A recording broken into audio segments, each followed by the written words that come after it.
গাজীপুরের শ্রীপুরে হিল্লা বিয়ের ফতোয়া জানতে আসলে 2 ঘন্টার চুক্তিতে নিজেই বিয়ে করেন একটি মাদ্রাসার মুহতামিম ইসমত আলী আশিকি। বিয়ের 10 মিনিটের মধ্যেই ইমাম কফিল উদ্দিনের পাহারায় মসজিদের ভেতরে সিঁড়ির পাটাতনে ওই নারীর সঙ্গে সহবাস করেন মাওলানা আশিকি। আমি তো তারে বিশ্বাস করছি, ওইখানে ওই সিঁড়ির উপরে ওইখানে সে আমারে পরে বিয়ে করার পরে ওইখানে সে আমারে সহবাস করছে আমার সাথে। আমি তো ওই জিনিসটা বুঝছি না যে একজন আলেম মানুষ, হে তো সবই বুঝে, সব জানে, আমি তো আর জানি না। হে জেনে শুনি কি আর হে ফাপ করবো? পরে আমি আশা করছি, আমি আমার স্বামীর লগত তকরাতকরি করছি, না এটা ঠিক হয়েছে। পরে আমি নিজে নিজে ভাবলাম, না এটা তো একজন আলেম মানুষ হলেও আল্লাহর ঘরের ভিতরে, সে মসজিদের ভিতরে সিঁড়ির উপরে এত বড় কাজ করাতে হে এটা ভুল হয়েছে।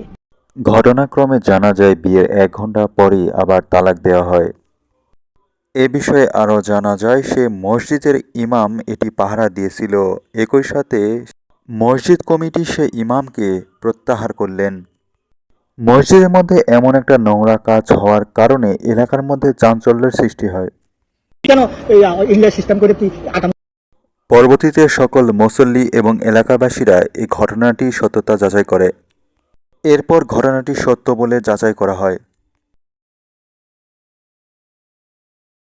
মসজিদের চাবিটা তুমি চালানোর টাকার বাসাতে তুমি তুমি তুমি মসজিদের বারান্দা বারান্দা না তালামের চাবি কার কাছে? আমার মসজিদের চাবি কার কাছে কেন? বিয়েটা কি রাত্রে পড়াইছিলেন? পরে এসারের পরে পরে এসারের পরে বিয়ে করেছেন 9টার দিকে না 8টার দিকে। এসে করে বিয়ে কার সাথে করেছিলেন? আশিকের সাথে। আসি কি করে? আসি কি আসি কি আসি আশিক কি হলো?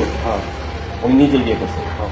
পরে ঠিক করছে না কষ্ট করছে এই জানি না। একটা সম্পর্ক আছে, ব্যক্তিগত সম্পর্ক, আমরা বাসায় কাটাইতেন, বাড়িতে দিতেন। এটা ঠিক আছে। যদি বলি আমার কথা কয় তাহলে আমি শেষ। না না না না অসম্ভব। আমি তো হে 2 নম্বর সেটা না মন রাখা দেবো। আপনি মহিলারা দিতেন, এটা হইছে একটা অপরাধ। মানে উনি একদিন কইছিলেন আমি তো গেলে তারা তুমি পাশে আমি ইয়ে দিতেছি, হাই হাই আমার দিতে না, আমি দিতে কারণ পরে তো আপনি বাইরে পাহারা আমি থানা দিতেছি।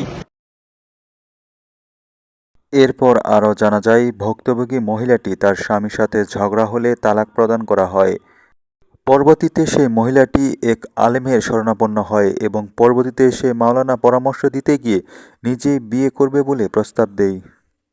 কিন্তু সব ঠিক থাকলেও মসজিদের মধ্যে এমন একটি নোংরা কাজ মানা যায় না।